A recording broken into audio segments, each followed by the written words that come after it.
రైతులు పండించిన మొక్కలను రాష్ట్ర ప్రభుత్వమే కొంటుందన్నారు సీఎం రేవంత్ రెడ్డి. కేంద్ర ప్రభుత్వం 30% కూడా కొనడం లేదని ఆరోపించారు.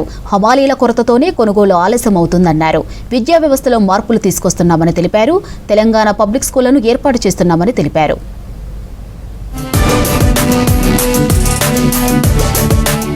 కేంద్ర ప్రభుత్వం పంటలకు మద్దతు ధరలు ప్రకటించి కొనడం లేదన్నారు సీఎం రేవంత్ రెడ్డి. పండిన పంటలో 30% కొనటం లేదని విమర్శించారు. పంటల కొనుగోళ్లపై కేంద్రాన్ని ప్రశ్నించాలన్నారు. సెక్రటేరియట్లో సీఎం రేవంత్ రెడ్డితో సిపిఎం, సిపిఐ నేతలు కలిశారు.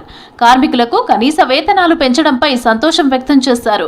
రైతులు పండించిన ప్రతి గింజను కొనుగోలు చేస్తున్నామని చెప్పారు. బెంగాల్ ఎన్నికలతో కొంత హమాలీల కొరత ఏర్పడిందన్నారు. ఎండలతో మధ్యాహ్నం సమయంలో పనులు జరగటం లేదన్నారు. 500 రూపాయల బోనస్ ఇచ్చి సన్నవడ్లు కొనుగోలు చేస్తున్నామన్నారు. మొక్కజొన్న మద్దతు ధరకు కొంటున్నామని తెలిపారు.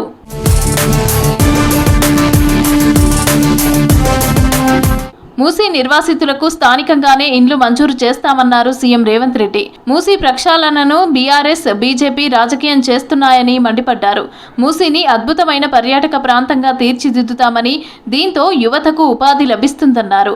మూసీ కాలుష్యంతో నల్గొండ జిల్లా ప్రజలు రోగాల బారిన పడుతున్నారని చెప్పారు. రాష్ట్రంలోని విద్యార్థులకు నాణ్యమైన విద్యను అందించడమే లక్ష్యంగా సర్కార్ పనిచేస్తుందన్నారు సీఎం రేవంత్. విద్యను ప్రక్షాళన చేస్తున్నామన్నారు. తెలంగాణ పబ్లిక్ స్కూళ్లను ఏర్పాటు చేస్తున్నా మని తెలిపారు. ఆరుట్ల స్కూల్ను సిపిఎం నేతలు ఒకసారి సందర్శించాలన్నారు సీఎం.